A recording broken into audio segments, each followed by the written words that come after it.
Open your eyes as wide as you want. Stare as hard as you can. You will still never see the world as it actually is. Not right now. Not ever. Because what's in front of you, the screen, your hands, the room around you, isn't reality. It's a guess. A guess your brain is building this very second, inside the sealed darkness of your skull, out of nothing but tiny electrical signals. You have never once made direct contact with the world outside your head, and you never will. I know how that sounds. So let me show you why it's true. You think your eyes are windows, or cameras, that they record whatever is out there, feed you a clean, live picture, and you simply watch it. They don't. Your eyes are not windows. What you're watching is not live, and it is not a recording. Two things are wrong with the picture in your head right now. It's late, and it's a guess. Let's start with late. When light bounces off something and lands in your eye, that is not the moment you see it. The signal has to travel to the back of your brain and get built into an image, and that takes time, roughly 1/10 of a second. 1/10 of a second doesn't sound like much, but it means the world you're seeing right now is already in the past. You are always watching a delayed broadcast, the world as it was a moment ago, never as it is. Your brain hates this. A predator 1/10 of a second behind is a dead animal, so it does something extraordinary. It predicts. It takes everything moving in front of you, guesses where it will be 1/10 of a second from now, and shows you that instead. You don't see the present. You see your brain's best forecast of the present, and the forecast is usually so good, you never once suspect it isn't real, which leads to the second problem. The image isn't mostly coming from your eyes at all. For 100 years, we assumed seeing worked one way, light in, picture out. It's closer to the opposite. Your brain is constantly generating its own prediction of what's out there, and it only uses your eyes to check that prediction and fix the mistakes. Most of what you are seeing is generated on the inside, from memory, from expectation. The eyes just fact-check. You can feel the seams if you look for them. Hold your gaze still and notice how little is actually sharp. Only a tiny spot at the dead center of your vision is in real focus, about the size of your thumbnail, held at arm's length. Everything else, this entire wide, detailed world you feel wrapped around you, is blurry and largely invented. Your brain paints in the rest and hands you the feeling of a complete scene. That richness you're so sure of? That's the hallucination. And here is where it gets stranger. The color is invented too. There is no color in the universe. None. Out there in the physical world, there is only light of different wavelengths. Silent, colorless energy. Red does not exist outside your head.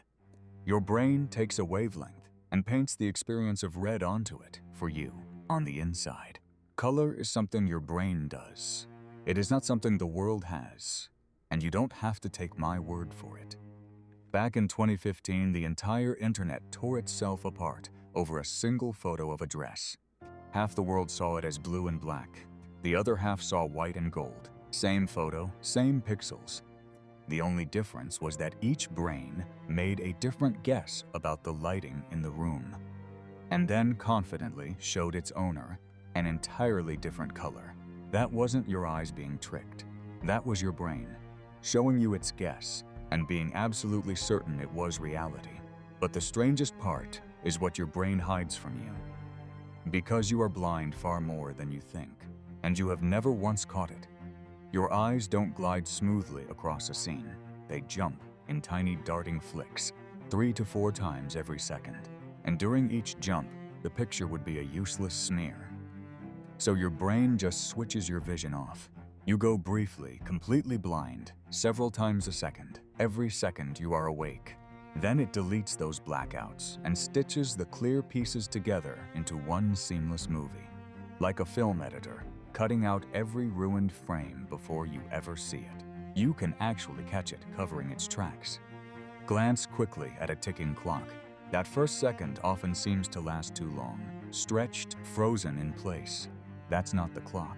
Your brain had no image during the eye jump you just made, so it backfilled the gap with the next thing it saw and quietly faked the timestamp to hide the hole.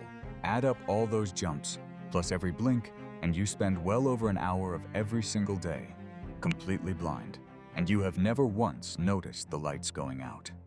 So it's tempting to walk away from this thinking reality is fake, that you're trapped in some illusion, that nothing out there is real. That is the wrong lesson. The construction isn't a flaw. It is the only way seeing could ever work. A perfect, live, complete recording of the world would be too slow to act on, too heavy to carry, and always a step behind.